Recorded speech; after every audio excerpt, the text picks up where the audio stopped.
Mula sa likuran ng aking sasakyan, hinawakan ng aking 8 taong gulang na anak na si Junjun ang aking braso. Mahigpit na mahigpit. Halos manginig ang kanyang boses habang bumubulong siya sa akin. Sabi niya, "Tay, wag po tayong uuwi ngayong gabi. May nalaman po ako tungkol kay nanay." Katatapos ko lang ihatid ang asawa kong si Luz Biminda sa airport para sa kanyang trabaho sa Cebu. Akala ko, normal na gabi lang ito. Ngunit sa mga mata ng aking anak, nakita ko ang matinding takot. Isang takot na hindi ko pwedeng balewalain. Bilang isang engineer, sanay akong mag-isip ng lohika. Kaya sa halip na umuwi sa aming bahay sa Quezon City, pinatay ko ang mga ilaw ng aking sasakyan. Nagtago kami sa dilim, sa tapat mismo ng aming pintuan. Naghintay ako. Pinanood ko ang pagdating ng mga estranghero. Pinanood ko kung paano nila binuksan ang aming bahay gamit ang susi. Ang susi na ibinigay mismo ng aking asawa. Ilang minuto lang ang lumipas, nilamon ng apoy ang aming tahanan. Nakita ko si Luz Biminda na humahagulgol sa harap ng mga pulis. Nagkukunwaring wasak ang puso. Ngunit nang mag-vibrate ang kanyang cellphone dahil sa text message ko, ang kanyang iyak ay biglang napalitan ng kilabot. Puting-puti ang kanyang mukha. Doon ko nalaman na ang buhay namin ng aking anak ay isa palang hadlang sa kanyang mga plano. Bago ko ituloy ang kwentong ito na nagligtas sa aming buhay, maaari bang mag-comment kayo kung saang lungsod o probinsya kayo sa Pilipinas nanonood ngayon at anong oras na sa inyo? Gusto ko lang malaman kung sino ang mga gising pa para makinig sa katotohanan ito. Malakas ang buhos ng ulan sa labas. Dito sa Maynila, kapag pumatak ang ulan ng ganito katuindi, tila humihinto ang mundo. Ang tunog ng mga patak sa bubong ng aming lumang sasakyan ay parang martilyo. Tok, tok, tok, paulit-ulit. Minsan, nakakarindi. Pero sa gabing ito, ang ingay ng ulan ang tanging nagbibigay sa akin ng pagkakataong mag-isip ng malalim. Nakasandal ako sa upuan ng tsuper. Ang aking mga kamay, nakulubot na at madalas manginig, ay mahigpit na nakahawak sa manibela. Sa tabi ko, nakaupo si Junjun. Tahimik siya. Kita ko sa gilid ng aking mga mata ang kaba sa kanyang mukha. Ang aking anak, si Junjun. Hindi na siya bata, pero sa tingin ng isang ama, laging may bahid ng pag-aalala. Dapat sana ay pauwi na kami sa Quezon City. Doon, sa aming bahay na komportable, kung saan naghihintay ang mainit na kape at ang paborito kong upuan. Pero heto kami. Nakatigil, nakatitig sa dilim. Bumalik sa isip ko ang mga nagdaang taon. Maraming beses na akong nagkamali bilang ama. Naalala ko noong minsang binalaan ako ni Junjun tungkol sa isang negosyo. Sabi niya noon, "Itay, huwag kang magtiwala agad sa taong iyan." Pero ano ang ginawa ko? Nagmatigas ako. Akala ko, dahil ako ang mas matanda, ako ang mas marunong. Ang resulta, nawalan kami ng halos 50,000 piso. Malaking pera na iyon para sa aming pamilya. Isang masakit na aral. Pagkatapos noon, may mga pagkakataon pang binalaan niya ako tungkol sa aking kalusugan o tungkol sa mga taong lumalapit sa akin para manghiram ng pera. Palagi ko siyang pinapagalitan. Sinasabi ko sa kanya na huwag akong turuan, na ako ang ama at siya ang anak. Ngunit ngayon, sa gabing ito, iba ang nararamdaman ko. Tiningnan ko si Junjun. Kitang-kita ko ang katapatan sa kanyang mga mata. Hindi siya nagbibiro, hindi siya nag-iimbento. Ang takot na nakikita ko sa kanya ay totoo. At sa unang pagkakataon sa loob ng mahabang panahon, napagtanto ko ang isang bagay. Ang aking anak ay lumaki na. Ang kanyang mga payo ay hindi na galing sa kawalang karanasan, kundi galing sa pagmamahal. Nagpasya ako. Maniniwala ako sa kanya. Ngayon, sa pagkakataong ito, pakikinggan ko ang aking anak. Hindi kami tutuloy sa Quezon City. Hindi muna. Junjun, tawag ko sa kanya sa mahinang boses. Hindi tayo uuwi. Nakita ko ang gulat sa kanyang mukha. Tumingin siya sa akin, tila hindi makapaniwala. Po? Pero, Itay, saan tayo pupunta? Ang tanong niya. Dito lang tayo, sagot ko, habang dahan-dahang pinapatay ang makina ng sasakyan, magmamasid tayo. Ipinark ko ang sasakyan sa isang madilim na sulok. Tapat ito ng aming bahay, pero sapat ang layo para hindi kami mapansin ng sinuman. Ang tanging liwanag ay nanggagaling sa malabong ilaw ng poste sa kanto. Ang aming bahay ay tila isang anino sa gitna ng malakas na ulan. Tahimik. Sobrang tahimik sa loob ng sasakyan. Ang tanging maririnig mo lang ay ang aming paghinga. Huminga ako ng malalim. Nararamdaman ko ang tibok ng aking puso. Dugdug, dugdug, mas mabilis kaysa sa dati. Sabi ko sa sarili ko, Arturo, kailangan mong maging matatag. Hindi na ito tungkol sa akin. Tungkol na ito sa kaligtasan ng aming pamilya. Naalala ko ang sinabi sa akin ni Junjun kanina. Sinabi niya na may mga taong nagmamasid sa aming bahay. Mga taong hindi namin kilala. Sa simula, gusto kong tumawa. Sino naman ang magkakainteres sa isang matandang tulad ko? Wala naman akong itinatagong kayamanan. Ang tanging meron ako ay ang aming maliit na ipon sa bangko, marahil mga ilang daang libong piso na pinaghirapan ko sa loob ng 40 taon ng pagtatrabaho. Pero sa mundong ito, kahit ang maliit na halaga ay pinag-iinteresan na ng mga masasamang loob. Itay, bulong ni Junjun, sigurado ka ba rito? Baka mapagod ka, matanda ka na. Baka sumakit ang likod mo. Ngumiti ako ng bahagya, kahit na madilim. Huwag mo akong alalahanin, anak. Kaya ko pa ito. Ang mahalaga, malaman natin ang totoo. Ito ang aming gagawin. Isang pagbabantay. Isang kantyong, ika nga sa ibang wika. Pero para sa amin, ito ay isang pagsubok ng tiwala. Sumandal ako muli. Ang bintana ng sasakyan ay nagsisimula ng lumabo dahil sa hamog. Ginuhit ko ang isang maliit na bilog sa salamin gamit ang aking daliri para makakita ako sa labas. Ang ulan ay hindi tumitigil. Parang walang balak huminto ang langit sa pag-iyak. Sa labas, ang mga kalsada ng Maynila ay basang-basa. May mga dumaang iilang jeepney, mabilis ang takbo, nagwiwisik ng tubig sa mga gilid ng kalsada, pero walang tao sa labas. Sino ba naman ang lalabas sa ganitong panahon? Ang mga normal na tao ay nasa loob ng kanilang mga bahay, nagpapahinga. Pero kami, narito, nagtatago sa dilim. Naisip ko ang aming mga kapitbahay. Si Aling Nena, na madalas magdala ng kakanin sa amin. Si Mang Isko, na lagi kong kalaro ng chess tuwing hapon. Alam kaya nila ang panganib na nararamdaman namin ngayon? Marahil ay mahimbing na ang tulog nila. Masuwerte sila. Muli, bumalik ang atensyon ko kay Junjun. Nakita ko siyang humahawak sa kanyang cellphone pero hindi niya ito binubuksan. Alam niyang ang liwanag ng screen ay maaaring magbunyag sa aming kinaroroonan. Matalino ang aking anak. Maingat. Salamat, Junjun, sabi ko sa aking isipan. Salamat dahil hindi ka sumuko sa akin kahit na ilang beses kitang binaliwala. Ang pagtanda ay hindi madali. Minsan, nawawala ang ating pandinig. Minsan, lumalabo ang ating paningin. Pero ang pinakamahirap ay kapag nagsimulang tumigas ang ating puso. Kapag iniisip natin na tayo lang ang laging tama. Sa gabing ito, sa gitna ng ulan sa Maynila, natutunan ko ang isang mahalagang aral. Ang pakikinig ay isang uri ng pagmamahal. Lumipas ang mga minuto, naging oras. Ang bawat ingay sa labas ay nagpapakaba sa akin. Isang kumakalansing na lata, isang tumatahol na aso sa malayo. Lahat ay tila isang babala. Tumingin ako sa orasan sa dashboard. Malapit na ang hating gabi. Itay, tingnan mo.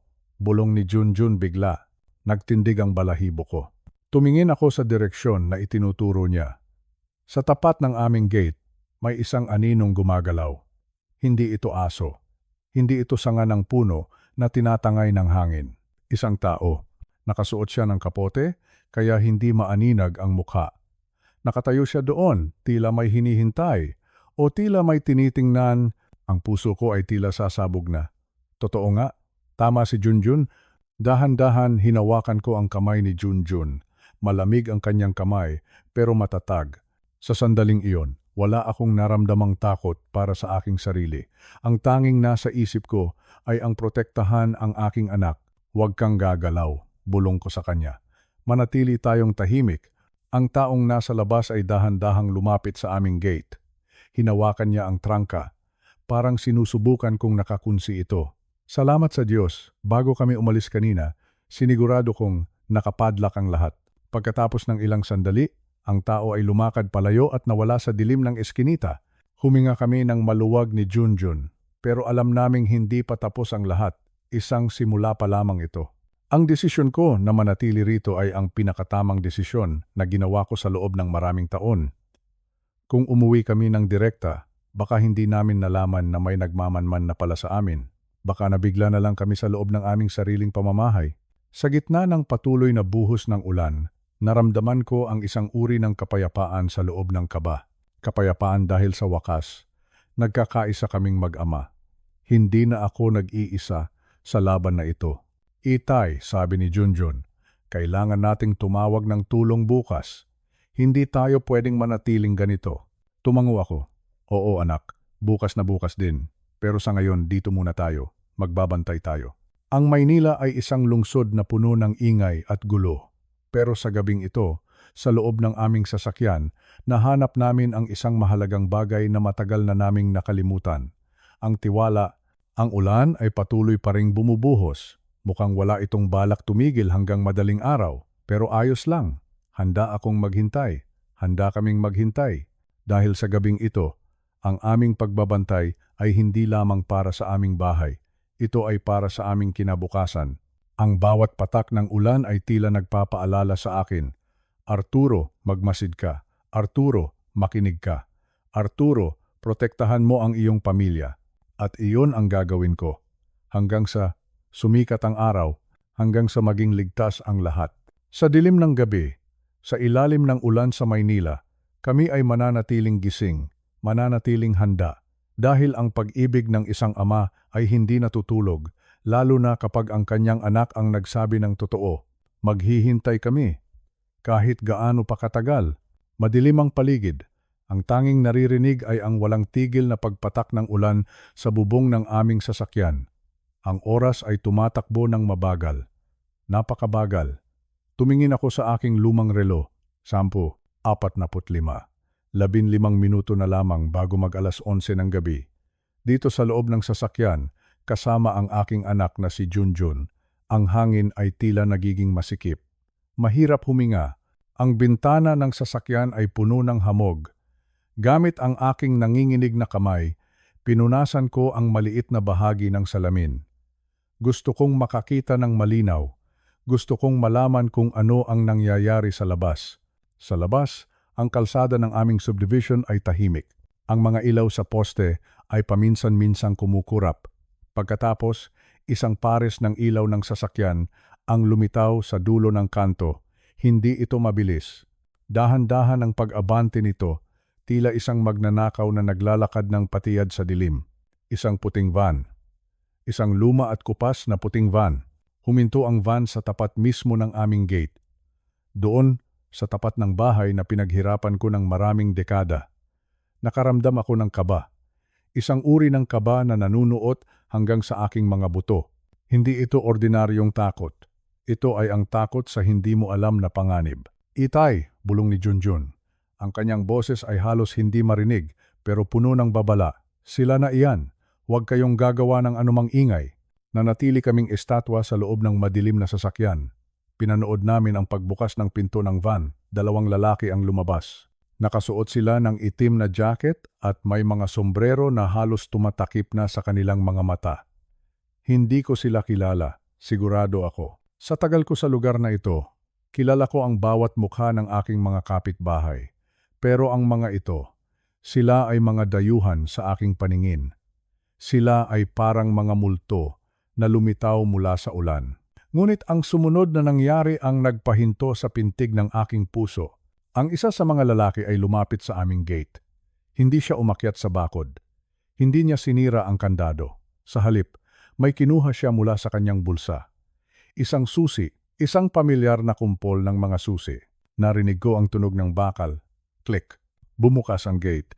Pagkatapos, lumakad sila patungo sa pintuan ng aming bahay. Muli, ginamit nila ang susi. Mabilis, walang kahirap-hirap. Parang mga may-ari ng bahay na kararating lang mula sa trabaho. Pumasok sila sa loob at dahan-dahang isinarado ang pinto. Napahawak ako ng mahigpit sa aking dibdib. Ang sakit, may kung anong matalim na bagay ang tila sumasaksak sa aking puso. Ang mga susing iyon. Kilala ko ang mga susing iyon. Iyon ang mga susing laging nakasabit sa tabi ng aming altar. Iyon ang mga susing hawak ng aking asawa, si Elena. Paano? Paano ang tanging salitang lumabas sa aking bibig? Paano sila nagkaroon ng susi ng ating bahay, Junjun? Hindi sumagot agad ang aking anak. Yumuko siya. Nakita ko ang pagpatak ng kanyang luha sa kanyang mga hita. Ang sakit sa kanyang mukha ay hindi ko kayang ipaliwanag. Para siyang isang batang nawawala sa gitna ng maraming tao. Itay, patawarin niyo po ako, simula niya. Ang boses niya ay nanginginig sa matinding emosyon. Ayaw ko sanang sabihin sa inyo dahil alam kong masasaktan kayo. Alam kong mahal na mahal niyo si inay. Nanlamig ang aking buong katawan. Si Elena? Ano ang kinalaman ng aking asawa sa mga taong ito? Si Elena nakasama ko sa hirap at ginhawa sa loob ng 40 taon? Hindi maaari. Ikinuwento ni Junjun ang lahat. Sa bawat salitang lumalabas sa kanyang bibig, tila gumuho ang mundo ko. Sinabi niya na noong nakaraang linggo, narinig niya ang kanyang ina na may kausap sa telepono. Pabulong. Puno ng lihim. Narinig niya ang tungkol sa isang kasunduan. Isang bayaran. 100,000 piso. Iyon daw ang kapalit. Sinabi ni Junjun na nakita niya si Elena na naglalagay ng isang makapal na sobre sa loob ng isang kahon ng sapatos. At sa loob ng sobreng iyon, naroon ang mga duplicate na susi ng aming bahay. Ang plano ay iwanan ang sobre sa ilalim ng isang paso ng halaman sa labas ng aming gate para makuha ng mga taong ito sa oras na wala kami. Bakit? Tanong ko sa sarili ko. Bakit? Bakit gagawin ito ni Elena? Ang aming bahay ay ang aming santuwaryo. Dito namin pinalaki ang aming mga anak. Dito namin binuo ang aming mga pangarap. Ang bawat sulok ng bahay na iyon ay may alaala. Ang bawat gamit ay may kuwento. Naalala ko ang mukha ni Elena kaninang umaga. Mukha siyang pagod, pero malambing pa rin siya sa akin. Ipinagluto niya ako ng paborito kong almusal. Sinamahan niya ako sa pag-inom ng kape. Paano niya nagagawang ngumiti sa akin habang may ganito siyang itinatagong lihim? Lihim. Isang napakasakit na lihim, sabi ni inay sa kanila. Pagpapatuloy ni Junjun, sinabi niya na sa ganitong oras tayo aalis para pumunta sa Quezon City. Sinabi niya na magiging malinis ang daan, walang istorbo, walang makakakita. Huminga ako ng malalim, pilit na pinapakalma ang aking sarili. Ang ulan ay mas lalong lumakas. Ang mga patak sa salamin ay tila mga luha ng langit. Anak, sabi ko, habang sinusubukang patatagin ang aking boses. Ang iyong ina, bakit niya kailangan ng ganoon kalaking pera? May problema ba siya na hindi ko alam? Umiling si Junjun. Hindi ko rin po alam, itay. Pero narinig ko silang nag-uusap tungkol sa isang utang na hindi na niya mabayaran. At ang mga taong iyon, hindi sila tumatanggap ng hindi bilang sagot. Naisip ko ang aming buhay. Simple lang kami. Hindi kami mayaman, pero hindi rin naman kami nagkukulang. Akala ko, sapat na ang lahat. Akala ko, tapat kami sa isa't isa. Ngunit heto ako ngayon, nakaupo sa dilim, pinapanood ang sarili kong bahay na pinapasok ng mga estranghero dahil sa sarili kong asawa. Traisisyon. Isang masakit na salita. Traisisyon. Ito ba ang dahilan kung bakit tila balisa si Elena nitong mga nakaraang buwan? Ito ba ang dahilan kung bakit madalas siyang tulala sa bintana? Akala ko ay dahil lamang sa katandaan. Akala ko ay pagod lang siya sa gawaing bahay. Hindi ko akalain na may dala-dala siyang ganito kabigat na pasanin. Tumingin muli ako sa bahay. Walang ilaw na bumukas sa loob. Alam ng mga lalaking iyon ang kanilang ginagawa. Ginagamit nila ang mga flashlight para hindi sila mapansin ng mga kapitbahay. Nakita ko ang isang anino na gumalaw sa bintana ng aming sala.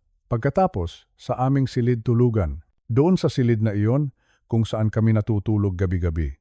Doon sa silid na iyon kung saan nakatago ang aking mga dokumento at ang kaunting alahas na pamana pa ng aking ina sa akin. Anong gagawin natin, itay? Tanong ni Junjun. Ang kanyang mga kamay ay nakakuyom. Handa siyang lumaban. Handa siyang bumaba ng sasakyan at harapin ang mga lal. Madilim ang langit pero ang paligid ay biglang nagliwanag. Hindi ito ang liwanag ng umaga, hindi rin ito ang liwanag ng pag-asa. Ito ay ang nakasisilaw at nakatatakot na kulay ng kahel at pula.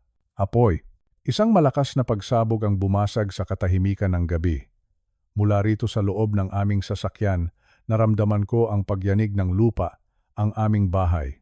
Ang bahay na itinayo ko mula sa dugo at pawis ay biglang nilamon ng naglalakihang apoy, amoy ng gasolina. Iyon ang unang pumasok sa aking ilong, matapang, masangsang, nanunuot sa bawat himaymay ng aking pagkatao. Alam ko na ang amoy na iyon, hindi iyon aksidente, sinadya iyon. Binuhusan ng gasolina ang bawat sulok ng aming tahanan bago sinilaban. Itay, ang bahay natin, bulong ni Junjun. Ang boses niya ay basag. Nakita ko ang refleksyon ng apoy sa kanyang mga mata, luha ang tanging dumadaloy sa kanyang pisngi. Hinawakan ko ang kanyang balikat. Gusto kong sumigaw. Gusto kong tumakbo, patungo sa apoy at isalba ang aming mga gamit, ang aking lumang aparador, ang mga retrato ng aking mga magulang, ang altar kung saan kami laging nagdarasal. Lahat iyon unti-unting nagiging abo sa harap ng aking mga mata. Pero nanatili kaming nakatago sa dilim. Nanatili kaming saksi sa isang krimen na hindi ko akalaing magagawa ng isang taong mahal ko. Maya-maya pa, narinig namin ang tilian ng mga kapitbahay. Sunog! Sunog! Tumawag kayo ng bumbero! Ang mga tao ay nagtatakbuhan. May dalang balde ng tubig. Pero walang magawa ang tubig sa ganoon kalakas na apoy. Ang init ay umaabot hanggang dito sa kabilang panig ng kalsada. At doon ko siya nakita. Isang taxi ang huminto sa dulo ng kanto. Bumukas ang pinto at lumabas ang aking asawa, si Luz Biminda. Ang aking asawa, ang aking Luz. Sa isang sandali, tumigil ang mundo ko. Pinanood ko siyang tumakbo patungo sa naglalagablab na bahay. Pero hindi siya tumatakbo para tumulong. Tumatakbo siya para simulan ang kanyang palabas. Arturo, Junjun, ang mag-ama ko, sigaw niya. Ang kanyang boses ay tila mapupunit sa sakit. Humagulgol siya ng napakalakas. Napaluhod siya sa basang kalsada. Hinahampas ang kanyang dibdib habang nakatingin sa apoy. Huwag niyo silang kunin. Panginoon ko, ang asawa ko, ang anak ko, ang galing. Napakagaling. Kung hindi ko lang alam ang totoo, baka pati ako ay naniwala sa kanyang mga luha. Ang kanyang pag-iyak ay tila isang kanta ng isang nagdadalamhating biyuda. Ang mga kapitbahay ay mabilis na lumapit sa kanya. Inalalayan siya ni Aling Nena, niyakap siya ni Mang Isko. Tahan na, Luz Biminda, baka nakalabas sila, sabi ni Aling Nena habang pilit na pinatitayo ang aking asawa. Hindi sila nakalabas. Sagot ni Luz Biminda sa pagitan ng kanyang mga hikbi. Mahimbing ang tulog ni Arturo at si Junjun. Pagod iyon mula sa trabaho. Jesus Mer Josep, bakit nangyari ito? Nararamdaman ko ang panlalamig ng aking buong katawan habang nakikinig. Alam niya na dapat ay nandoon kami sa loob.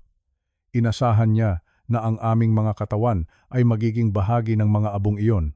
Ito ang kanyang plano. Ang sunog ay hindi lamang para makuha ang pera o mabayaran ang utang. Ang sunog na ito ay para tapusin kami, para maging malaya siya, para maging malinis ang lahat ng kanyang mga lihim. Tumingin ako kay Junjun. Nakita ko ang galit sa kanyang mukha. Gusto niyang bumaba. Gusto niyang harapin ang kanyang ina at isigaw ang katotohanan sa harap ng maraming tao. Pero pinigilan ko siya. Muli, hinawakan ko ang kanyang kamay. Huwag ngayon anak, bulong ko. Hayaan natin siyang matapos sa kanyang palabas. Pinanood ko ang bawat galaw ni Luz Biminda, ang bawat pagpahid ng luha, ang bawat pagsigaw ng aking pangalan. Ang tindi ng kanyang pagpapanggap ay nakakikilabot. Ito ang babaeng pinangakuan ko ng katapatan sa harap ng altar. Ito ang babaeng inalagaan ko nang magkasakit siya noong nakaraang taon. Luz Biminda. Ang pangalan niya ay nangangahulugang liwanag. Pero sa gabing ito, siya ang nagdala ng kadiliman sa aking buhay. 100,000 piso. Iyon ba ang halaga ng aming buhay? O baka mas malaki pa ang makukuha niya? Ang insurance ng bahay. Ang aking maliit na pensyon na mapupunta sa kanya, ang kalayaang gawin ang gusto niya nang wala ng matandang asawa na nagbabantay. Habang tumatagal, ang apoy ay nagsisimulang humina dahil sa pagdating ng mga bumbero, pero ang aming bahay, wala na. Isang itim na balangkas na lamang ang natira. Ang bubong ay bumagsak na. Ang mga dingding ay bitak-bitak na. Napakasakit, Itay. sabi ni Junjun sa mahinang boses. Ang lahat ng pinaghirapan nyo, naging abulang sa loob ng isang oras. Tumango ako. Ang gamit ay napapalitan, Junjun. Ang bahay ay pwedeng itayong muli. Pero ang tiwala, kapag naging abo na, hindi mo na iyan mabubuo muli. Ang tiwala, naalala ko noong nagpakasal kami. Wala kaming pera noon. Nakatira lang kami sa isang maliit na kwarto sa Sampaloc. Sabi ko sa kanya, Luz, darating ang araw, bibigyan kita ng magandang bahay. Isang bahay na matatawag nating sariling atin. Tinupad ko ang pangakong iyon. Nagtrabaho ako ng 16 na oras bawat araw. Nagtiis ako sa init at pagod. At ngayon, heto siya. Nakatayo sa tapat ng bahay na iyon, umiiyak dahil sa wakas ay nagtagumpay siyang wasakin ito. Ang kanyang mga luha ay parang lason na pumapatak sa aking puso. Nakita ko siyang inalalayan patungo sa isang upuan sa tabi ng kalsada. Ang mga tao ay nagdadala sa kanya ng tubig, pinapaypayan siya, kinakausap ng malumanay. Siya ang biktima sa paningin nila, ang kaawa-awang asawa na nawalan ng lahat sa loob ng isang gabi. Ngunit dito sa loob ng madilim na sasakyan, ang totoong biktima ay nanonood. Naisip ko, paano kung talagang nandoon kami sa loob? Ngayon ay baka nakabalot na kami sa itim na plastik. Baka bukas ay pinag-uusapan na ang aming libing. At si Luz Biminda, suot ang kanyang itim na damit, ay muling iiyak sa harap ng aming kabaong habang iniisip kung paano gagastusin ang perang nakuha niya mula sa aming kamatayan. Nanginig ang aking mga kamay, hindi dahil sa takot, kundi dahil sa matinding puot. Isang puot na hindi ko akalaing kaya kong maramdaman para sa kanya. Itay, anong plano natin? Tanong ni Junjun. Ang kanyang boses ay mas matatag na ngayon. Ang kaba ay napalitan na ng determinasyon. Tumingin ako sa kanya. Tumingin ako sa aking anak na nagligtas sa akin. Kung hindi dahil sa kanyang pakikinig, kung hindi dahil sa kanyang pagpupumilit, baka naging abo na rin ako. Maghihintay tayo, sabi ko. Hayaan natin siyang maniwala na patay na tayo. Hayaan natin siyang magdiwang sa kanyang isipan. Kinuha ko ang aking cellphone. Pinatay ko ito. Ayaw kong may makatawag sa amin. Ayaw kong may makaalam na buhay pa kami. Sa ngayon, aalis tayo rito, pagpapatuloy ko. Pupunta tayo sa isang lugar kung saan hindi tayo mahahanap ng sinuman. At doon natin pagpaplanuhan ang susunod nating hakbang. Dahan-dahan, pinaandar ni Junjun ang sasakyan. Hindi kami nagbukas ng ilaw hanggat hindi kami nakakalayo sa lugar ng sunog. Sa huling pagkakataon, tumingin ako sa side mirror. Nakita ko si Luz Biminda. Nakatayo na siya ngayon, nakatingin sa usok ng aming bahay. Wala na ang kanyang pag-iyak. Kahit malayo, nararamdaman ko ang kanyang titig. Isang titig na malamig, isang titig na tila nagsasabing, tapos na ang lahat. Ngunit mali siya. Hindi pa tapos ang lahat, Luz Biminda. Ang apoy na sinimulan mo ay hindi lamang ang aming bahay ang tinupok. Sinunog din nito ang huling bahagi ng aking awa para sa iyo. Habang lumalayo ang aming sasakyan sa Quezon City, ang ulan ay patuloy pa ring bumubuhos. Ang lamig ng gabi ay pilit na pumapasok sa loob, pero sa loob ng aking dibdib may isang bagong apoy na naglalagablab. Hindi ito apoy ng gasolina, ito ay apoy ng katotohanan. Luz Biminda, ang iyong palabas ay sisimulan ko pa lamang wakasan. Ang iyong mga luha ay aking susuklian. Hindi ng galit na pisikal, kundi ng katarungan na hindi mo matatakasan. Kami ay mga multo sa gabing ito. Mga multong naglalakad sa gitna ng ulan, at ang mga multo, sila ay laging bumabalik para sa mga nanakit sa kanila. Tayo na, Junjun, sabi ko ng may kasiguraduhan. May mas mahalaga pa tayong kailangang gawin. Ang kalsada ay mahaba at madilim. Ang ulan ay malakas. Pero sa unang pagkakataon sa loob ng maraming taon, malinaw na ang aking paningin. Ang lahat ng dumi ay nahugasan na ng apoy at ulan. Huwag kang mag-alala, Luz Biminda. Magkikita tayong muli. At sa susunod nating pagkikita, wala nang telon na magtatago sa iyong kasalanan. Wala nang script na magliligtas sa iyo. Ang gabi ay malalim pa, marami pang mangyayari. Pero sa ngayon, ang kailangan lang natin ay lumayo. Lumayo at maghanda. Dahil ang tunay na katarungan ay hindi dumarating ng mabilis. Ito ay dumarating ng tahimik, tulad ng isang anino sa dilim. At sa oras na maramdaman mo ito, huli na ang lahat. Paalam sa aming bahay, paalam sa aking lumang buhay. Bukas, sisikat ang araw. At sa pagsikat ng araw na iyon, isang bagong Arturo ang haharap sa mundo. Isang Arturo na hindi nabulag sa pag-ibig. Isang Arturo na handang maningil sa bawat patak ng luhang iyong ibinuhos ng may kasinungalingan. Maghanda ka, Luz Biminda. Dahil ang apoy na iyong sinindihan, ikaw rin ang tutupok nito sa huli. Madilim? Maingay? Magulo? Narito kami ngayon sa Pasay. Malayo sa aming tahanan sa Quezon City, malayo sa aming nasunog na buhay. Ang Pasay sa ganitong oras, kahit malakas ang ulan, ay tila hindi natutulog. Ang mga ilaw na neon mula sa mga karatula ay kumukurap-kurap, kulay pula at lila na sumasalamin sa mga baha sa kalsada. Ipinasok ni Junjun ang aming sasakyan sa isang maliit at murang motel. Hindi ito ang lugar na pipiliin ko sa normal na pagkakataon. Pero sa gabing ito, hindi kami normal na tao. Kami ay mga multo, mga taong dapat ay wala na sa mundong ito. Ang kwarto namin ay maliit, amoy luma, amoy telon na hindi nalabhan ng matagal. Ang ingay ng lumang aircon ay tila isang kanta na pilit kaming pinapatulog, pero ang aking isip ay gising na gising. Naupo ako sa gilid ng kama. Naramdaman ko ang bigat ng aking katawan. Ang aking likod ay sumasakit. Ang aking mga tuhod ay tila bibigay na. 70 taon na ako. Sa edad na ito dapat ay nagpapahinga na ako, hindi nagtatago sa isang madilim na kwarto sa Pasay.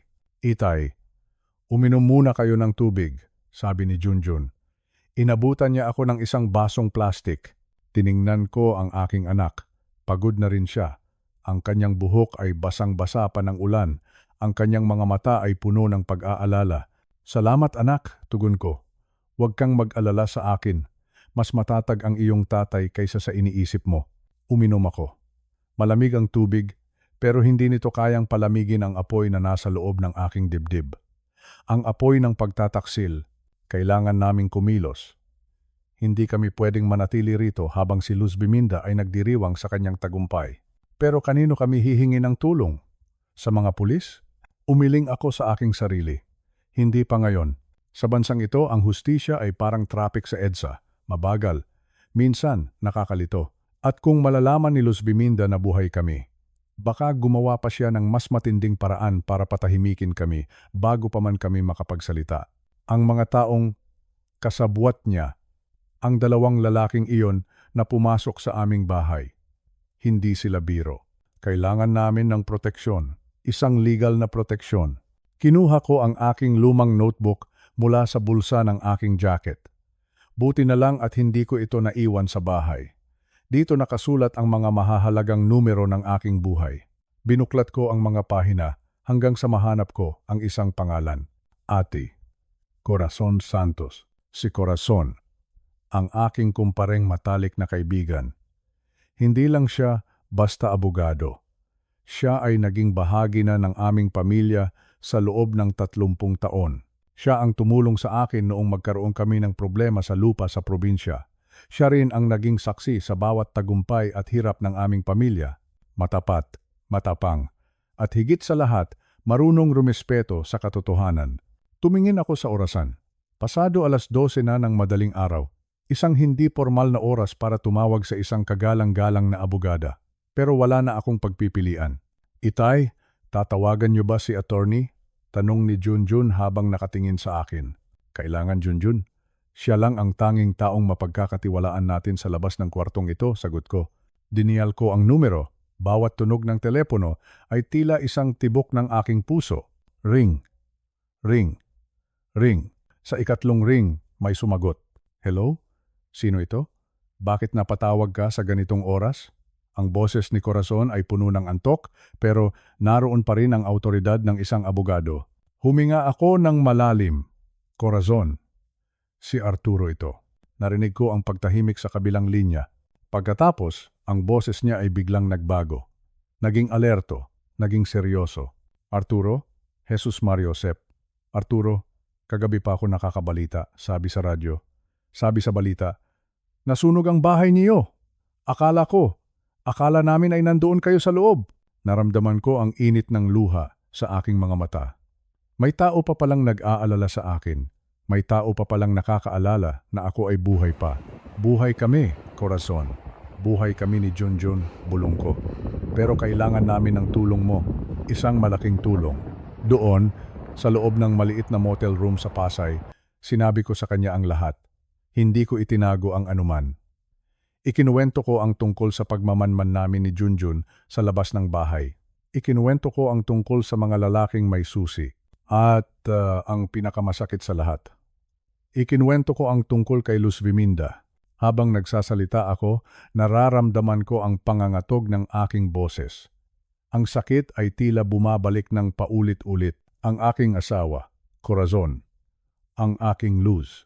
Siya ang may gawa nito. Siya ang nagbigay ng susi. Siya ang nagplano ng lahat. Tahimik lang si Corazon habang nakikinig. Bilang isang abogado, alam kong sinusulat na niya sa kanyang isipan ang bawat detalye.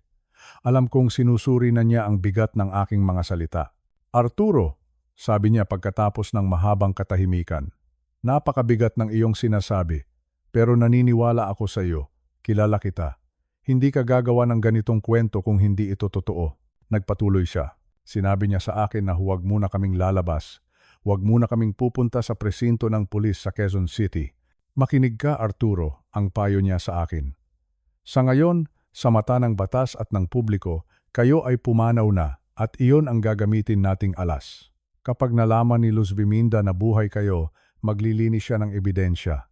Pero kung akala niya ay tapos na ang lahat, magiging kampante siya at doon siya magkakamali. Sinabi ni Corazon na kailangan naming mag-ipon ng matibay na ebidensya, hindi sapat ang salita ko lang. Kailangan namin ng mga larawan, ng mga dokumento, o ng kahit anong magpapatunay na ang sunog ay sinadya at siya ang nasa likod nito. May kakilala akong pribadong investigador, dagdag pa ni Corazon. Isang taong marunong lumakad sa dilim ng hindi napapansin. Pagagawaan ko siya ng ulat tungkol sa mga nakaraang linggo ni Luz Viminda. Titingnan natin kung saan siya nagpupunta at sino ang mga kinakausap niya. Naramdaman ko ang kaunting ginhawa. Sa wakas, may plano na kami. Hindi na kami basta na lang nagtatago. Kami ay lumalaban na. Salamat, Corazon, sabi ko. Hindi ko alam kung paano kita mababayaran.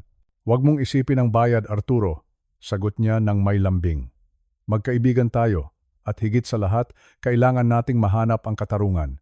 Manatili kayo kung nasaan man kayo ngayon. Magpadala ka sa akin ng mensahe kung may mangyari. At tandaan mo, huwag kang magtitiwala sa kahit kanino maliban kay Junjun. Binaba ko ang telepono. Tiningnan ko ang screen nito hanggang sa mamatay ang ilaw. Anong sabi ni attorney? Itay? Tanong ni Junjun. Tutulungan niya tayo. Anak, sagot ko. Habang hinahawakan ang kanyang kamay, sabi niya, kailangan nating maging matalino. Hindi tayo pwedeng basta-basta susugod. Ang katarungan ay hindi nakukuha sa init ng ulo. Nakukuha ito sa tamang panahon. Humiga ako sa kama. Ang kutsyon ay matigas at hindi komportable. Pero sa unang pagkakataon sa gabing ito, naramdaman ko na hindi na kami nag-iisa. May kakampi na kami. Sa labas, ang ulan ay unti-unti nang humihina. Ang mga sasakyan sa kalsada ay paunti-unti na rin. Pero ang gabi ay malayo pa bago matapos. Naisip ko si Luz Viminda. Naisip ko kung nasaan siya ngayon. Marahil ay nasa bahay siya ng isang kamag-anak, nagpapanggap na umiiyak habang iniisip kung paano niya kukunin ang pera mula sa aming kamatayan. Kasalanan. Isang napakalaking kasalanan ang ginawa mo, Luz. Hindi mo lang sinunog ang bahay. Sinunog mo rin ang lahat ng magagandang alaala na binuo natin, ang bawat Pasko na magkasama tayo, ang bawat kaarawan ng ating mga anak. Lahat iyon ay itinapon mo para lamang sa pera. Pera. Isang bagay na hindi mo madadala sa hukay. Sa bawat oras na lumilipas, ang galit sa aking puso ay napapalitan ng isang matigas na determinasyon. Hindi ako papayag na matapos ang aking buhay sa ganitong paraan. Hindi ako papayag na ang huling pahina ng aking kwento ay isulat ng iyong kasinungalingan.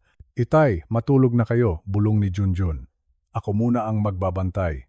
Pumikit ako, pero bago ako tuluyang makatulog, narinig ko ang sarili kong boses sa aking isipan. Arturo, kailangan mong mabuhay. Kailangan mong tumayo. Kailangan mong ipakita sa mundo ang tunay na mukha ng babaeng minahal mo.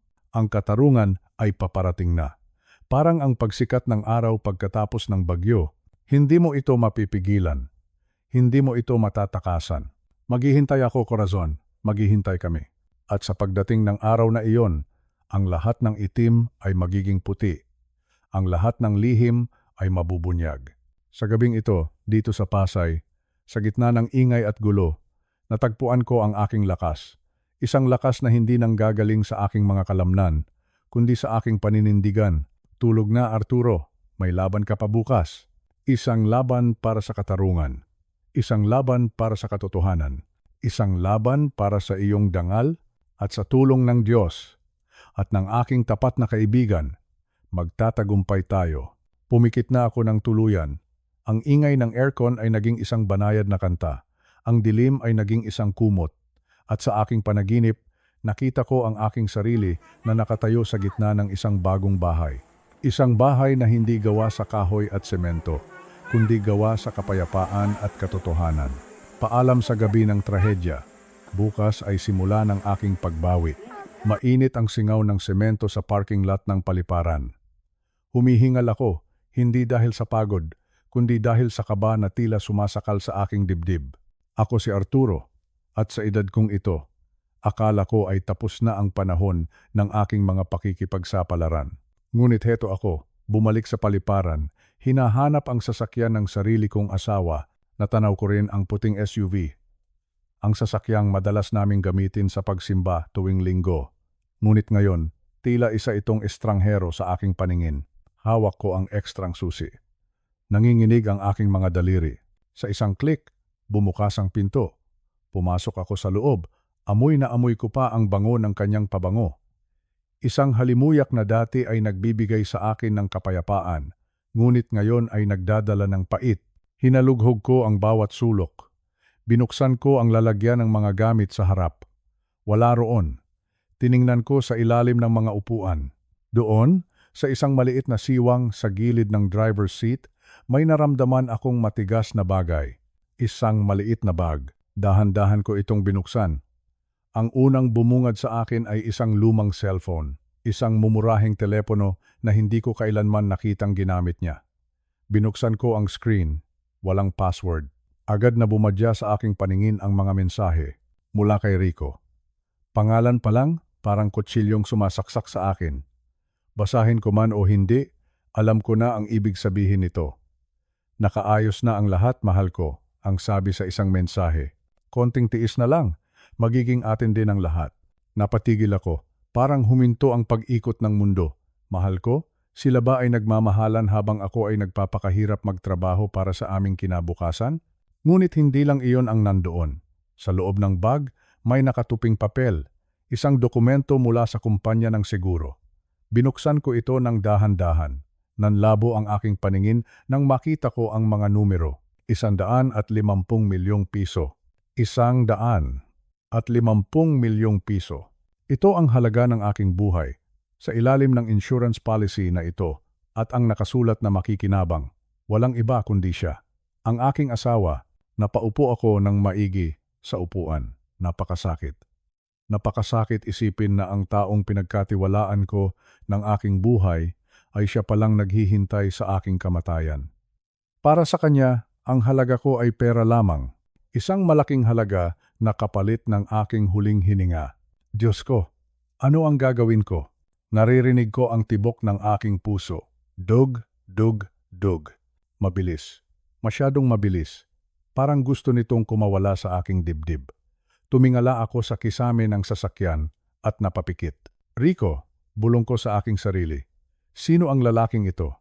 Paano nila nagawang pagplanuhan ang aking katapusan habang nakangiti sa aking harapan? Ang parking lot na ito, na dati ay isang ordinaryong lugar lamang, ay naging saksi sa pagkabasag ng aking puso. Hawak ko ang cellphone sa kaliwang kamay at ang dokumento sa kanan. Ito na ang ebidensya. Ito na ang katotohanang pilit kong itinago sa aking isipan. Hindi na ako ang dating Arturo. Ang Arturo na bulag sa pag-ibig ay wala na. Sa dilim ng sasakyang ito, isang bagong desisyon ang nabuo sa aking isipan. Hindi ako papayag, Hindi ako papayag na maging biktima lamang ng kanilang kasakiman. Huminga ako ng malalim. Lalaban ako. Para sa aking dangal, para sa aking buhay. Isinara ko ang pinto ng sasakyan at iniwan ang bango ng pagtatraidor. Ang laban ay nagsisimula pa lamang. Narito pa rin kami sa loob ng sasakyan sa madilim na sulok ng parking lot sa airport. Ang ulan ay tumila na, pero ang lamig ay nananatili. Hawak ko ang maliit at itim na cellphone na nakuha namin mula sa lihim na taguan ni Luz Viminda. Ang aking mga kamay ay hindi tumitigil sa panginginig. Parang may sariling buhay ang aking mga daliri, nanginginig sa galit, nanginginig sa takot. Binuksan ko ang screen. Ang liwanag nito ay tila sumusugat sa aking mga mata. Binuksan ko ang mga mensahe. Bawat salitang nababasa ko ay tila isang patalim na unti-unting humahati sa aking puso. Ang kausap niya ay ang lalaking nagngangalang Rico. Rico, isang pangalan na ngayon ay nakatatak na sa aking isipan bilang simbolo ng kataksilan. Binasa ko ang kanilang pag-uusap noong gabi bago ang sunog. Tinanong ni Rico kung sigurado ba si Luz Viminda sa gagawin nila. Ang sagot ng aking asawa, ang sagot ng babaeng pinagkatiwalaan ko ng aking buhay ay napakalamig. Sinabi niya na wala nang balikang mangyayari. Sabi niya, kailangan nang matapos ang lahat para makuha natin ang para sa atin, ang para sa kanila. Ang 150 milyong piso na insurance. Ang pera na iyon ang naging kapalit ng 40 taon naming pagsasama. Ngunit may isang mensahe na nagpahinto sa pintig ng aking puso. Ito ang mensaheng hinding-hindi ko malilimutan hanggang sa huling hininga ko. Tinanong ni Rico si Luz Viminda tungkol sa aming anak. Tinanong niya kung paano si Junjun. Alam ni Rico na madalas ay kasama ko ang aming anak. Ang sagot ni Luz Viminda ay parang galing sa isang halimaw. Isinulat niya sa mensahe, sa wikang Ingles, na tila mas lalong nagpadiin sa sakit. Sabi niya, Junjun is just collateral damage. He is an unforeseen damage. Pinsala, ang aming anak. Ang sarili niyang dugo at laman. Ang sanggol na binuhat niya sa kanyang sinapupunan sa loob ng 9 na buwan. Tinawag niya itong pinsala. Isang pinsalang hindi inaasahan, ngunit kailangang isakripisyo para sa kanyang pansariling kaligayahan. Collateral damage. Paulit-ulit na umalingaw-ngaw ang mga salitang iyon sa aking isipan. Collateral damage. Parang isang bagay na nawala sa isang aksidente. Parang isang gamit na nasira at pwedeng itapon. Hindi isang tao, hindi isang anak. Nararamdaman ko ang luhang pumapatak sa screen ng cellphone. Tiningnan ko si Junjun na nakaupo sa tabi ko. Wala siyang kibo. Nakatingin lang siya sa malayo. Hindi ko kayang ipakita sa kanya ang mensaheng ito. Paano ko sasabihin sa aking anak na ang kanyang ina ay handa siyang mamatay kasama ko sa loob ng naglalagablab na bahay? Paano nagagawa ng isang ina na talikuran ang sariling anak para sa isang lalaki? Para sa pera? Napakasakit. Napakabigat sa dibdib. Parang may nakadagan na malaking bato sa aking paghinga. Ngunit hindi lang iyon ang natuklasan ko. Habang nagpapatuloy ako sa pagbabasa at pagtingin sa mga file sa loob ng cellphone, may nakita akong mga litrato. Mga litrato ng aking mga sariling drawing. Ako ay isang engineer. Buong buhay ko, iginugol ko ang aking oras sa paggawa ng mga plano at blueprints. Ang bahay namin sa Quezon City ay ako mismo ang nagdisenyo. Ang bawat linya ng kuryente, ang bawat tubo ng tubig, ang bawat haligi ay dumaan sa aking mga kamay. Alam ko ang bawat sulok ng bahay na iyon. Nakita ko ang litrato ng blueprint ng aming electrical system. May mga pulang marka doon. May mga guhit na nagtuturo sa main switch at sa mga linya sa loob ng aming silid tulugan. Doon ko napagtanto ang katotohanan. Ginamit ni Luz Viminda ang aking sariling talento. Ginamit niya ang aking sariling mga plano para ayusin ang sunog. Alam niya kung saan dapat magsimula ang apoy para magmukha itong isang aksidente. Gusto niyang palabasin na ang sunog ay bunga ng isang faulty electrical wiring at, ang mas masakit, gusto niyang isipin ng mga tao na ako ang may kasalanan. Na dahil ako ang nagdisenyo ng kuryente, ako ang nagkamali. Na ang pagkamatay namin ni Junjun ay dahil sa sarili kong kapabayaan. Napakatuso. Napakasama, pinaplano niyang makuha ang pera ng insurance habang nililinis ang kanyang pangalan. Siya ay magiging isang biyudang kaawa-awa habang ang kanyang namatay na asawa ay aalalahanin bilang isang engineer na nagkamali sa sariling bahay. Naramdaman ko ang init ng galit na bumubuo sa aking katawan. Isang uri ng galit na hindi ko kailanman naramdaman noon. Ang aking pagmamahal kay Luz Biminda ay parang isang lumang gusali na biglang gumuho at naging abo. Wala nang natira. Kahit isang piraso ng alaala, wala na. Itay? Tawag ni Junjun sa akin. Ano pong nabasa nyo? Bakit kayo umiiyak? Pinunasan ko ang aking mga mata. Itinago ko ang cellphone sa aking bulsa. Wala anak. May nakita lang akong ebidensya na magpapatunay na hindi aksidente ang nangyari. Hindi ko muna sasabihin sa kanya ang tungkol sa collateral damage. Hindi ko kayang saktan ang kanyang kalooban nang higit pa sa nararanasan niya ngayon. Hahayaan ko muna siyang maniwala na baka nagkamali lang ang kanyang ina. Ngunit ako, alam ko na ang totoo. Tiningnan ko muli ang labas. Ang mga tao sa airport ay abala sa kanilang mga buhay. May mga paalis, may mga paparating.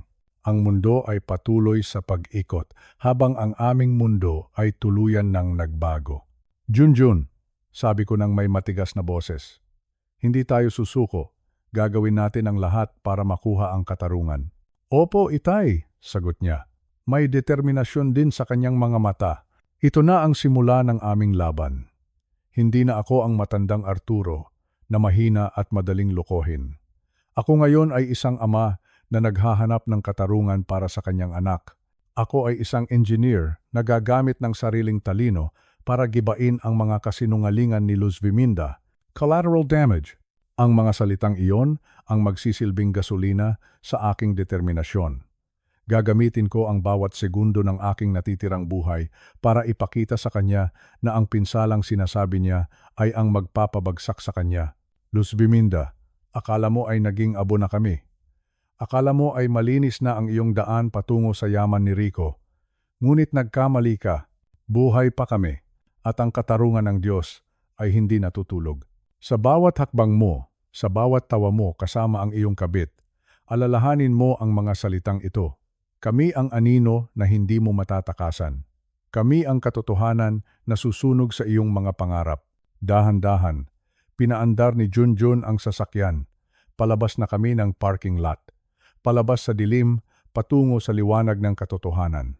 Ang bawat patak ng ulan na natira sa salamin ay tila mga saksi sa aking panunumpa. Hindi ako titigil hanggat hindi mo nararanasan ang bagsik ng isang pamilyang tinalikuran mo.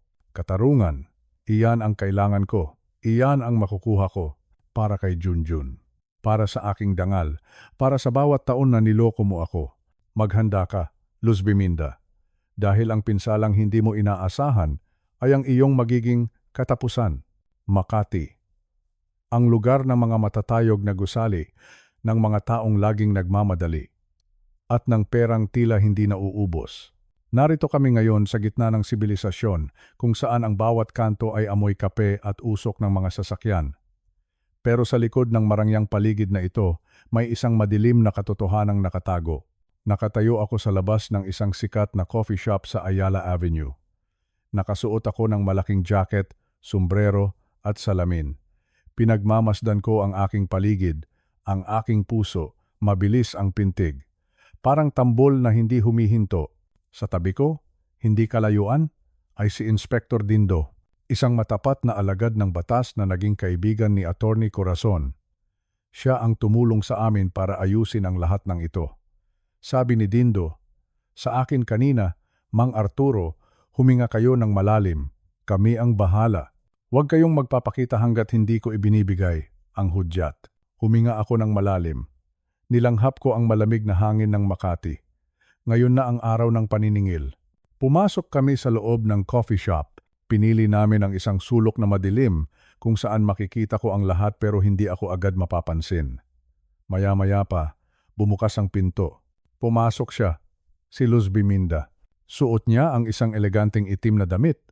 May belo pa sa kanyang ulo, tila isang biyudang labis na nagdadalamhati. Pero sa kilos niya, sa paraan ng kanyang paglakad, wala akong nakikitang lungkot. Ang nakikita ko ay isang babaeng handang sumunggab sa kanyang biktima. Kasama niya ang isang lalaki, Marahil ay iyon na ang ahente mula sa kumpanya ng insurance. Naupo sila sa gitna ng shop. Inilabas ni Luz Viminda ang kanyang panyo. Pinunasan niya ang kanyang mga mata kahit alam kong walang luhang pumapatak doon. Napakasakit po, ang narinig kong sabi niya sa mahinang boses na tila naghihingalo. Ang asawa ko, ang anak ko. Nawala silang lahat sa isang iglap. Naramdaman ko ang panginginig ng aking mga kamao sa ilalim ng mesa. Napakagaling niyang umarte. Napakahusay niyang magpanggap. Nakita ko ang lalaki na nag-abot sa kanya ng ilang mga dokumento. Ito na po ang mga papeles para sa claim ninyo, ma'am, sabi ng lalaki. 150 milyong piso. Iyan po ang kabuuang halaga ng insurance ni Mang Arturo at ng inyong anak. 150 milyong piso. Isang halaga na sapat na para sa isang marangyang buhay.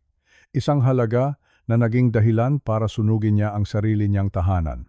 Nakita ko ang pananabik sa mga mata ni Luz Viminda habang hawak ang pluma, isang pirma na lang, at makukuha na niya ang lahat.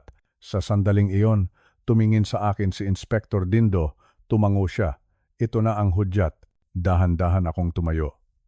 Ang bawat hakbang ko sa sahig ng coffee shop ay tila umaalingaw-ngaw.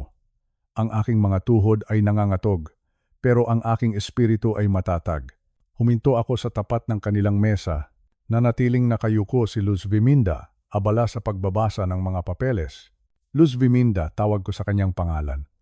Ang boses ko ay mababa, puno ng pait, pero malinaw. Dahan-dahan siyang nag-angat ng tingin. Sa simula, ang kanyang mukha ay puno pa ng kunwaring lungkot. Pero nang magtama ang aming mga mata, ang lahat ng kulay sa kanyang mukha ay biglang naglaho. Naging putla siya, parang papel. Parang isang taong nakakita ng tunay na multo. Arturo? Bulong niya. Ang kanyang boses ay tila nawala sa kanyang lalamunan. Nanlaki ang kanyang mga mata sa matinding takot. Akala mo ba ay naging abo na ako, Luz? Tanong ko sa kanya. Akala mo ba ay kasama ako sa mga guho ng bahay nating sinunog mo? Binitawan niya ang pluma. Bumagsak ito sa sahig. Ang tunog nito ay tila isang hatol. Hindi. Hindi maaari ito, sabi niya, habang pilit na umaatras sa kanyang upuan. Patay ka na. Dapat ay patay ka na. Doon na lumapit si Inspector Dindo. Inilabas niya ang kanyang badge. Luz Viminda Santos, inaaresto ka namin sa kasong arson at attempted murder, seryosong sabi ni Dindo. Kasama na rin ang pakikipagsabwatan sa isang krimen. Nagkagulo sa loob ng coffee shop. Ang mga tao ay nagsimulang magbulungan. Ang ahente ng insurance ay napatayo sa gulat.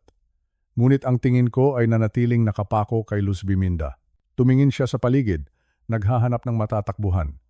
Pero naroon ang mga kasamahan ni Dindo sa bawat pinto. Wala na siyang kawala. Bakit, Luz? Tanong ko muli. Bakit mo ito nagawa sa amin ni Junjun? Hindi siya nakasagot. Ang kanyang katawan ay nagsimulang manginig. Ang belo sa kanyang ulo ay nahulog, na nagbunyag ng kanyang tunay na mukha. Wala na ang maskara ng isang biyuda. Ang naroon na lamang ay ang mukha ng isang babaeng natalo sa sarili niyang laro. Inilabas ni Dindo ang mga posas.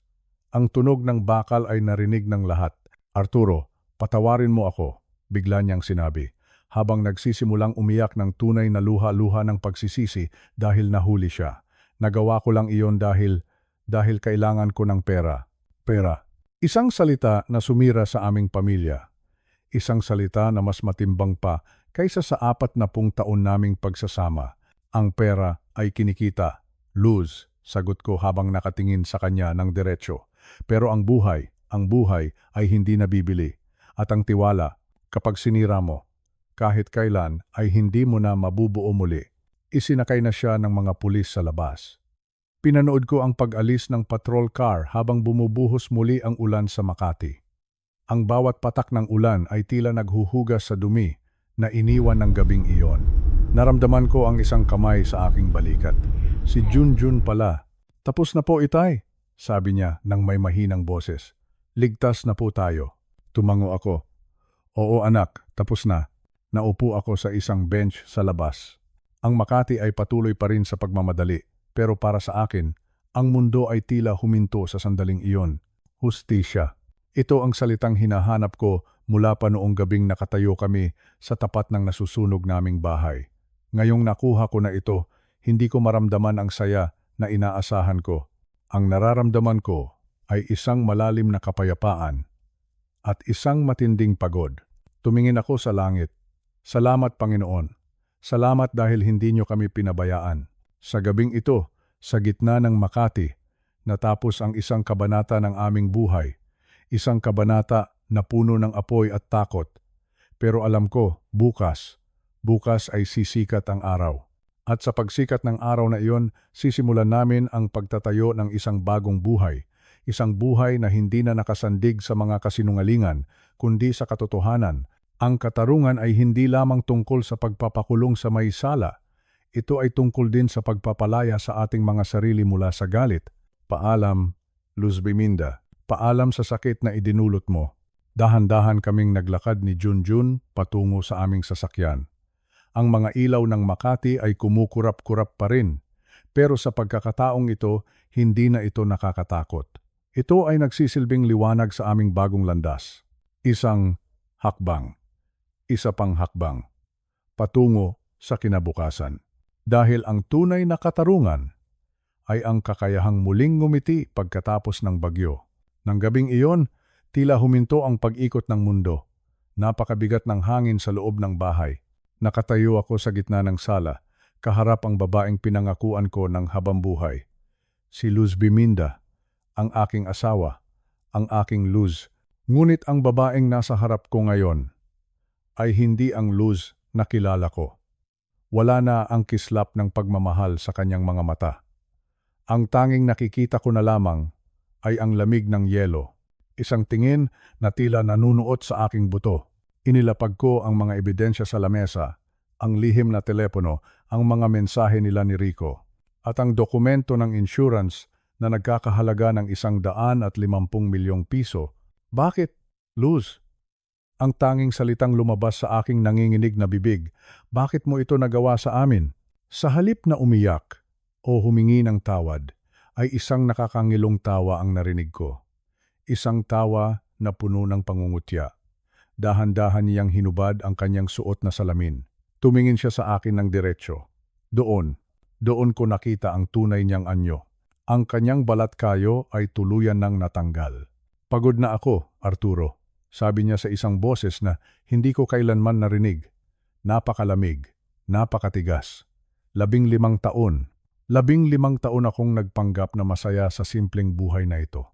15 taon akong nagkunwaring kontento sa maliit nating bahay, sa paulit-ulit na ulam, sa kakarampot mong kita. Umiling-iling siya habang naglalakad paikot sa akin. Akala mo ba, sapat na ang pagmamahal? Hindi, Arturo. Hindi nakakain ang pagmamahal. Hindi nakakabili ng luhong gusto ko ang iyong katapatan. Habang tumatagal, mas lalo kitang kinamumuhian. Kinamumuhian ko ang bawat segundo na kailangan kong maglingkod sa iyo at sa anak mo. Napakasakit. Parang may sumasaksak sa puso ko sa bawat salitang binibitawan niya. 15 taon ng pagsasama. Lahat pala iyon ay isang malaking kasinungalingan. Kinamumuhian. Inulit ko ang salitang iyon sa aking isipan. Kinamumuhian niya kami. Ang pamilyang binuo namin ng may hirap at tiyaga. Muling nagsalita si Luz Biminda. Sa pagkakataong ito, mas naging detalyado ang kanyang mga salita. Kaya nang makilala ko si Rico, nakita ko ang pagkakataon. Isang pagkakataon na makawala sa kulungang ito. 150 milyong piso. Isipin mo iyon, Arturo. 150 milyong piso. Sa perang iyon, magiging reyna ako. Makakapunta ako sa kahit saang lugar na gusto ko. Hindi ko na kailangang maging asawa ng isang hamak na empleyado. Huminga siya ng malalim. Tila nalalasap ang tamis ng perang inaasahan niya. Oo, Arturo. Tama ang iniisip mo. Ako ang nag-utos kay Rico. Sinabi ko sa kanya na tapusin na kayo. Gusto ko nang matapos ang lahat ng ito sa isang iglap lang. Isang aksidente, isang trahedya. At pagkatapos, ako ang malungkot na biyuda na may milyong-milyong piso sa bangko. Napakagandang plano, hindi ba? Hindi ako makapaniwala. Ang sarili kong asawa, ang ina ng aking anak, ang mismong nagplano ng aming kamatayan para sa pera, para sa isang bagong buhay na malayo sa amin. Wala kang puso, Luz Biminda. Sabi ko sa kanya, paano mo nagawang ipagpalit ang buhay namin sa pera? Paano mo natitiis na makitang naghihirap ang sarili mong pamilya? Ngumiti lang siya. Isang ngiti na tila nanggagaling sa kailaliman ng impyerno. Wala na akong pakialam sa inyo. Matagal na kayong patay sa puso ko. Ang mahalaga lang sa akin ay ang aking kinabukasan. At wala nang makakapigil sa akin. Wala. Ngunit habang nagsasalita siya, habang ibinubuhos niya ang lahat ng kanyang galit at masasamang plano, hindi niya napapansin ang isang bagay. Ang aking telepono na nakapatong sa lamesa ay may ilaw na kulay pula. Nakarecord ang bawat salita, bawat pag-amin, bawat detalye ng kanyang krimen, at hindi lang iyon. Sa labas ng aming bahay, sa ilalim ng kadiliman ng gabi, may mga taong nagmamasid, ang mga operatiba ng pulisya. Naka-on ang kanilang mga receiver. Naririnig nila ang bawat kataga ng kanyang pagtataksil. Tapos ka na, Luz Biminda? Sabi ko ng mahina.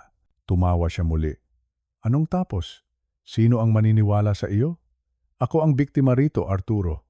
Ako ang laging mabait at masunuring asawa sa paningin ng lahat. Sino ang papansin sa isang matandang tulad mo? Sa sandaling iyon, bumukas ang pinto ng aming sala. Pumasok ang ilang mga pulis, kasama ang hepe ng istasyon. Kitang-kita ko ang biglang pagpula at pagkatapos ay ang pamumutla ng mukha ni Luz Biminda. Ang kanyang katapangan ay biglang naglaho.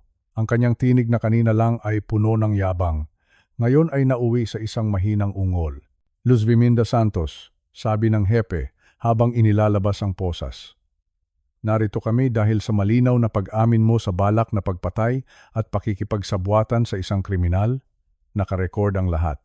Naririnig namin ang bawat salita mo. Nanigas si Luz Biminda sa kanyang kinatatayuan. Tumingin siya sa akin, pagkatapos ay sa mga pulis, at muli sa akin, wala na ang kanyang maskara. Wala na ang kanyang kapangyarihan. Arturo, sandali, pakinggan mo ako. Simula niya, sinusubukang ibalik ang boses ng isang kawawang asawa, ngunit huli na ang lahat. Tinalikuran ko siya. Hindi ko na kayang tingnan ang kanyang mukha. Ang 15 taon na binuo namin ay gumuho na parang kastilyong buhangin sa isang malakas na alon. Habang inalalayan siya ng mga pulis palabas ng bahay, muli kong naramdaman ang katahimikan. Isang katahimikan na napakasakit, ngunit puno ng katotohanan. Ang pera. Ang 150 milyong piso na akala niya ay magdadala sa kanya sa langit. Iyon pala ang magdadala sa kanya sa likod ng mga rehas. Sa huli, nanatili akong mag-isa sa sala. Tanging ang tunog ng ulan sa labas ang naririnig ko. Malamig pa rin ang hangin, pero sa unang pagkakataon sa loob ng mahabang panahon, nakahinga ako ng maluwag.